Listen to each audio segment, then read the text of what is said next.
Bienvenue donc à cette réunion plus particulièrement dédiée aux questions financières, comme notre nom l'indique d'ailleurs. Je pense qu'en France, comme dans la plupart des pays d'Europe continentale, nous rentrons dans une phase de désintermédiation des financements.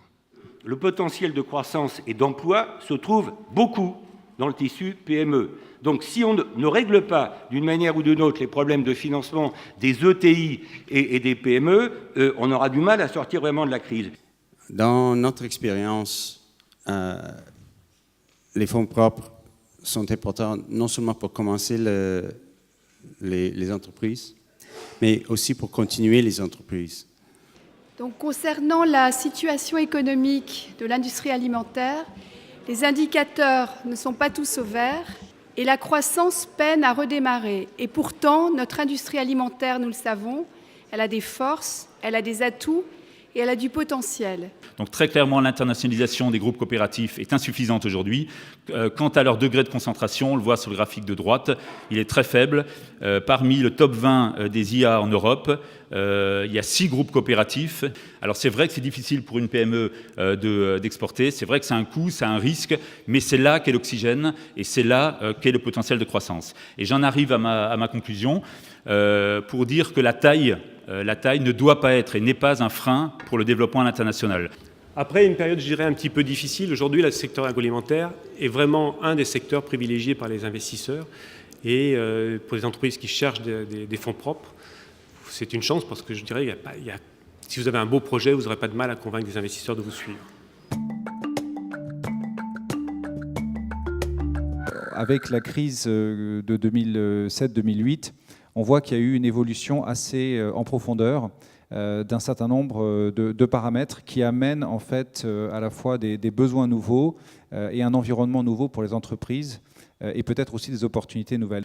Vous êtes obligé constamment de vous appuyer sur tel financement bancaire, tel financement X ou Y, et je me réjouis d'entendre qu'il existe de plus en plus de nouveaux instruments.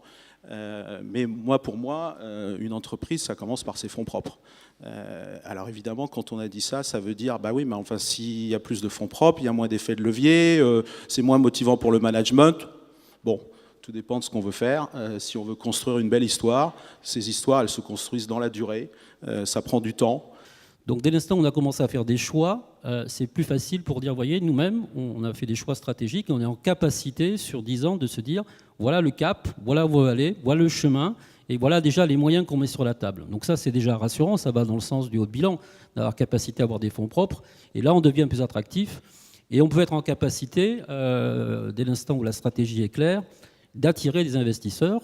J'ai énormément d'échos très favorables sur la BPI, donc j'en profite puisque j'ai le micro, parce que c'est quand même un instrument créé par le politique, au service des PME, et qui fait, je crois, un très bon travail de proximité, en mettant en place des produits qui ne sont pas...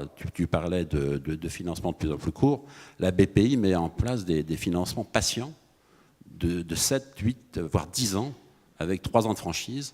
Et quand tu lances un investissement sur 5 ou 10 ans, un prêt sur 10 ans avec 3 ans de franchise, c'est sacrément intéressant. Hein.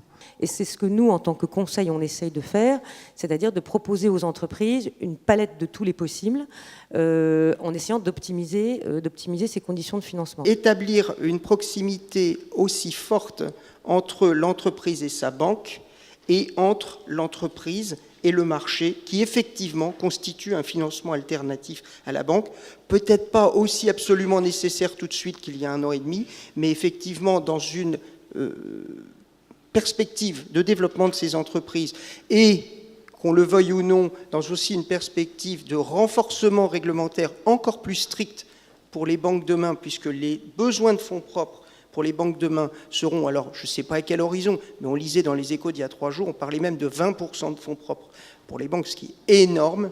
Hein. Donc il faut forcément se mettre dans une perspective de pression réglementaire sur les organismes bancaires, et cette fois-ci je parle en général, telle que s'il y a de forts besoins d'investissement, ces financements des intermédiaires deviennent effectivement un recours.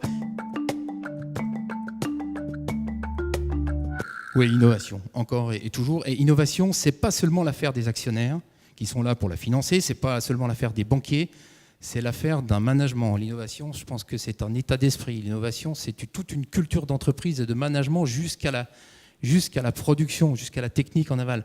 Une entreprise qui est tournée vers l'innovation, c'est un vrai challenge de faire cohabiter différentes cultures tous les jours. Je pense qu'il y a un problème de rentabilité d'un certain nombre d'entreprises, si je compare aussi à mon ancien milieu. Beaucoup d'entreprises aujourd'hui n'atteignent pas le bon seuil de rentabilité qui leur permette de se financer correctement, de se développer, d'aller à l'export, tout ce qu'on a entendu et qui fait du sens. Aujourd'hui, on a un certain nombre d'entreprises, parce qu'elles n'ont pas la taille, parce qu'elles n'ont pas l'innovation, peut-être parce qu'elles n'ont pas le management, il faut oser le dire, n'arrivent pas à se développer. L'agroalimentaire breton est tout à fait dynamique. Il se trouve en effet qu'il y a quelques filières qui souffrent. Il y a quelques filières qui souffrent, et il y a des filières qui sont en restructuration. Mais le futur, parfois, passe par des recombinaisons. Donc il ne faut pas voir les recombinaisons comme des éléments mortifères. Ça fait partie de la vie des entreprises de rebondir. Ils comprennent ça bien, ils intègrent bien cela. C'est la volatilité des matières premières et puis les grandes surfaces qui vous emmerdent. Les financiers, enfin, pour ceux que j'ai rencontrés, globalement, ils comprennent vite. Hein. Oui. Heureusement, parce qu'à peine ils sont entrés, et boum, notre première matière première, qui est le beurre, a flambé et nous a explosé notre business plan. Nous, on avait réussi au coup d'avant à faire quelque chose qui était considéré comme impossible, qui était de contracter pour 7 ans avec les fonds avec lesquels on a fait affaire. C'est-à-dire, on leur avait dit, écoutez, nous, en 2007, nous, on a besoin d'un cycle de 7 ans pour réaliser l'histoire qu'on a écrite dans le business plan. Donc on vous dit c'est 7 ans.